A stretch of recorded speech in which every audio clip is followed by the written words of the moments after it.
April 3rd, 1945. Camp Forest, Tennessee. Morning mist still clings to the pine trees as the sun breaks over a wide, dusty field behind the barracks.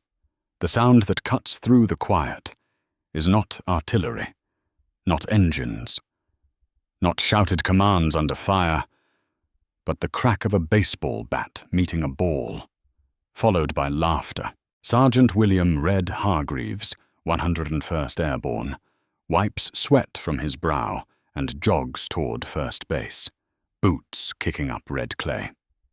He has been in Normandy, in Bastogne, in the frozen hell of the Ardennes. Yet here he is, tossing his helmet aside, calling out a joke to a corporal acting as umpire. From behind a chain-link fence 50 yards away, a group of German prisoners of war watches in silence. Section 1.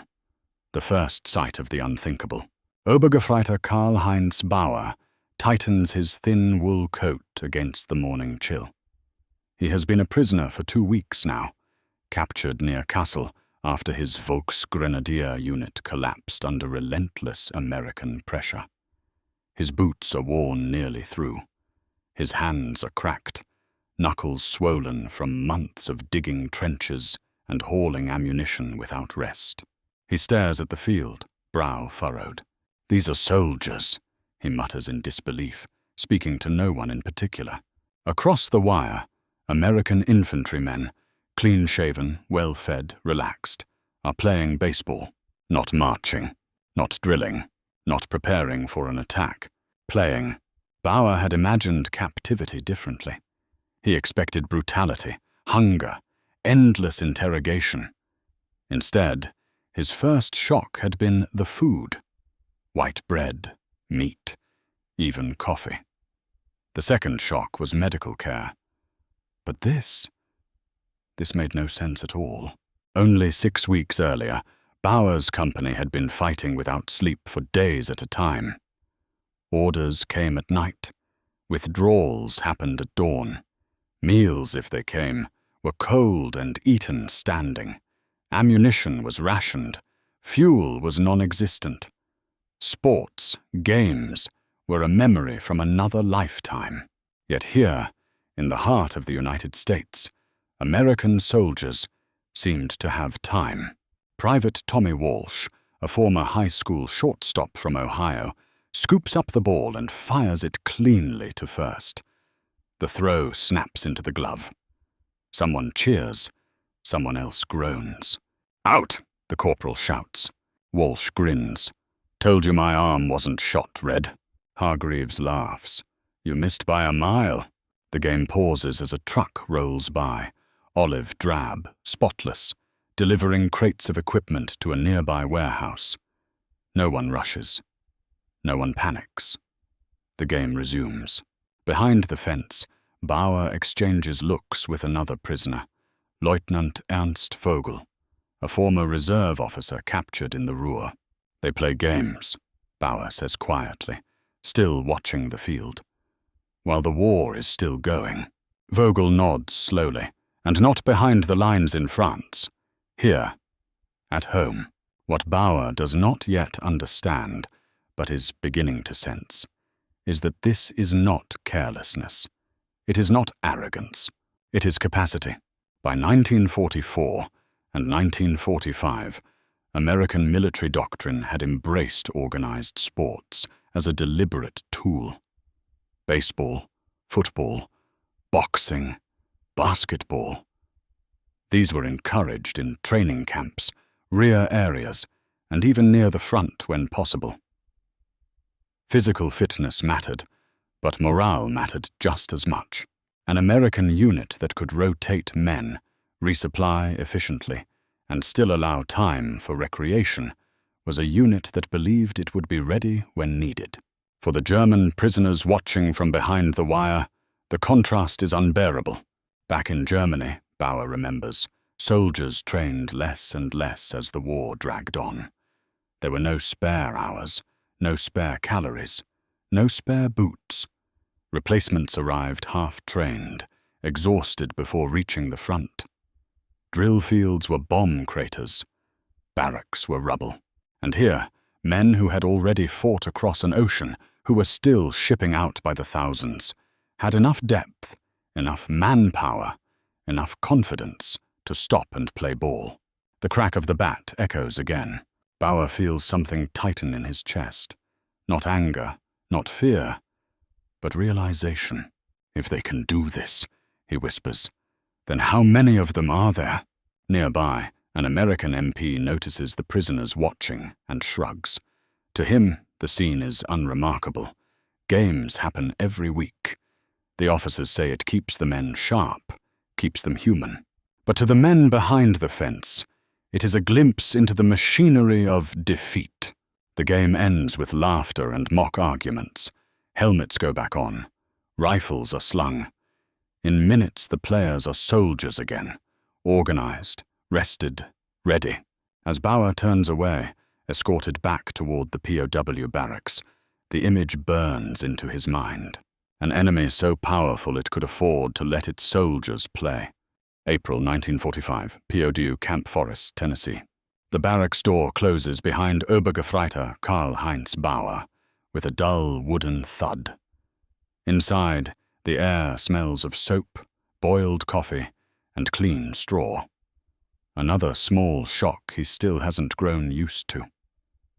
He sits on his bunk, staring at his hands. They no longer shake from exhaustion. Around him, other German prisoners murmur quietly. Some write letters home.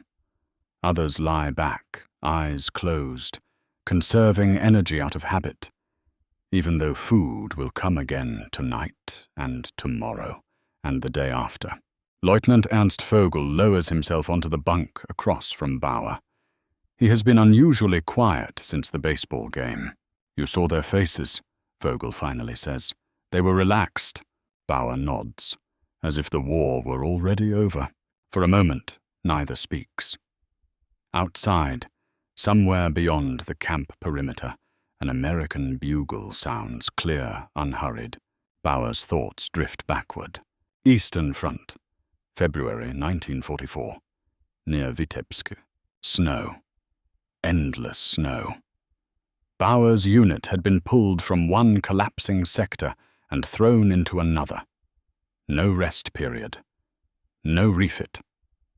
No replacements worth the name.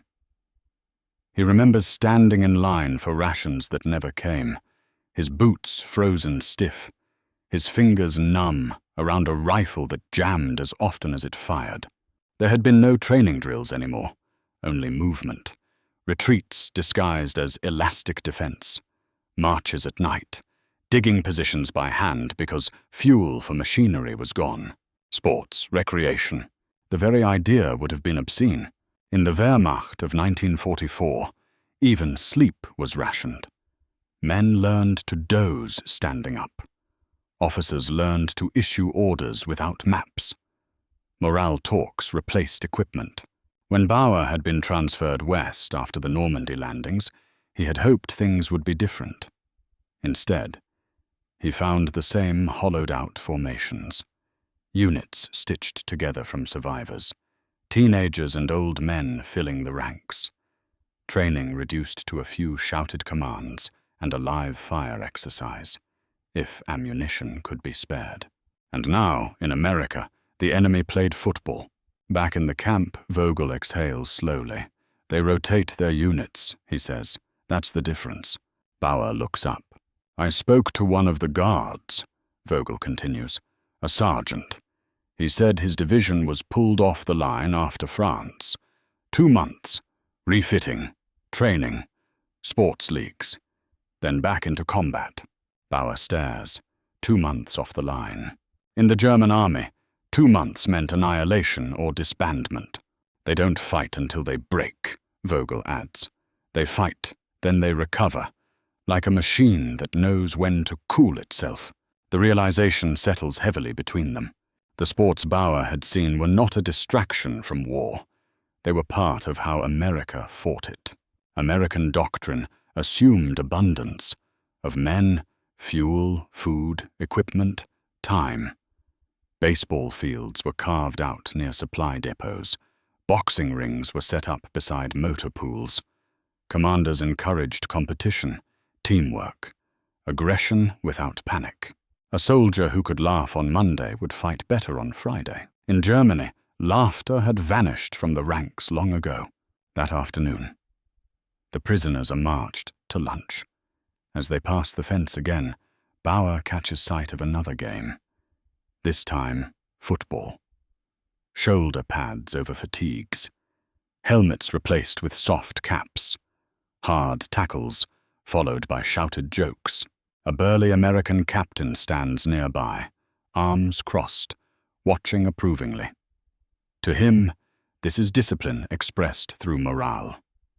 Controlled violence without death. Bauer understands something then that no interrogation could have forced out of him. Germany had been fighting a war of survival since 1942. America was fighting a war of management. One side consumed its soldiers, the other maintained them. At the table, Bauer pushes his tray aside, appetite suddenly gone despite the generous portions. "Do you know what this means?" he says quietly to Vogel. Vogel nods. "Yes. If their soldiers can play," Bauer continues, "then their factories must be untouched. Their reserves must be endless. And their confidence," Vogel adds, "unshaken." Around them, other prisoners eat in silence. Some listen. Some already know. In that moment, Bauer realizes the war had been decided long before his capture. Not by a single battle, but by a system that allowed men to remain human while fighting a global conflict. The football game ends in cheers. The Americans disperse, returning to duties that are organized, scheduled, predictable. Bauer grips the edge of the table. For the first time since the war began, he understands defeat not as a battlefield failure, but as an economic, logistical, and human one. And it all began with a simple, impossible sight: soldiers who had time to play. May 1945, Camp Forest, Tennessee. The war in Europe is over. The announcement arrives not with fanfare inside the POW compound, but with routine efficiency. An American officer reads the notice aloud, his tone calm, almost casual. Germany has surrendered. Hostilities have ceased. The prisoners will remain under guard until further orders. Around Karl-Heinz Bauer, reactions ripple unevenly. Some men bow their heads. Others stare straight ahead, faces drained of expression. A few exhale in relief so deep it feels like surrender itself. Bauer feels nothing at first, only a strange numbness. Later that afternoon, he is assigned to a work detail repairing fences near the same field where he first saw the Americans playing baseball weeks earlier. The grass is greener now. Summer is coming, and the games have not stopped. This time it is organized. Scoreboards, proper bases, even spectators. A small crowd of American soldiers lounges on crates, smoking cigarettes, shouting encouragement. Someone plays music from a portable radio, swing, upbeat, unmistakably American. Bauer hammers a loose post back into the ground, his eyes drawn again and again to the field. These men are not celebrating victory. They are continuing a routine. That, Bauer realizes, is the most unsettling part. In the German army, victories had been announced like miracles. Defeats were catastrophes. Every event demanded emotional extremes. Morale spiked, then collapsed. Here, victory folds seamlessly into daily life. An American lieutenant, early 20s, clean uniform, confident posture, steps onto the field to pitch an inning before returning to paperwork. No ceremony, no self-importance. He laughs when a batter connects solidly. War for these men, das Utzun, had been brutal, but it had not consumed their identity. Bauer recalls a phrase his former company commander once muttered during a retreat in France. "We have become nothing but fighters." That was meant as praise. Now Bauer understands it was a warning. During the following weeks, Bauer begins to speak more openly with American guards. The hostility he expected never materializes. They are curious, sometimes blunt, sometimes indifferent, but rarely cruel. But one afternoon, while stacking lumber, Bauer works beside Staff Sergeant James Miller, a logistics NCO from Iowa. Miller wipes sweat from his neck and lights a cigarette. "You ever play sports back home?" Miller asks casually. Bauer hesitates. "Before the war, football, gymnastics." Miller nods. "Figures. Lot of our guys played before, too. Officers say it keeps us sharp." Bauer studies him. "You play while the war was still going." Miller shrugs. "Yeah. Why not?" The question hangs in the air. "In Germany," Bauer says slowly, choosing his words, "a soldier who plays while the enemy advances would be unthinkable." Miller exhales smoke, considering that. "Guess that's the difference. We figure if we're rested, we fight better when it counts." Bauer almost laughs, but stops himself. That philosophy explains everything. America had not treated morale as a luxury. It treated it as infrastructure. Sports were not an escape from discipline. They were discipline redirected. Competition without bloodshed. Aggression without desperation. Teams that learned coordination, trust, and resilience. In Germany, morale had been propped up with speeches and symbols long after material reality collapsed. By 1944, there was no room for rest, no margin for recovery. Every man was needed everywhere at once. The result was an army that existed in a permanent state of emergency. The Americans, Bauer now sees, had refused to let emergency become normal. On a warm June evening, Bauer watches a football game through the fence as the sun sets. The players move with controlled energy, fast, confident, unafraid of injury or exhaustion. They know replacements exist. They know medical care is waiting. They know tomorrow will be fed, clothed, and structured. That knowledge changes how a man runs. Bauer thinks of the Wehrmacht soldiers he left behind, men who charged tanks with rifles, who fought on without sleep, who kept going long after hope vanished. They had been brave, but bravery alone, Bauer now understands, was never enough. What defeated Germany was not cowardice or betrayal, but imbalance. An army that cannot rest will eventually break. An army that can play, even briefly, has already won the deeper war. As the final whistle blows, cheers rise from the field. Helmets go back on. The soldiers disperse into the evening, ready for whatever comes next. Bauer turns away, the sound fading behind him. For the first time since his capture, he does not feel anger or bitterness, only clarity. The war had not been lost at the front lines. It had been lost in the factories, the training grounds, the schedules, the food lines, and the quiet understanding that soldiers are human beings before they are weapons. And America had never forgotten that.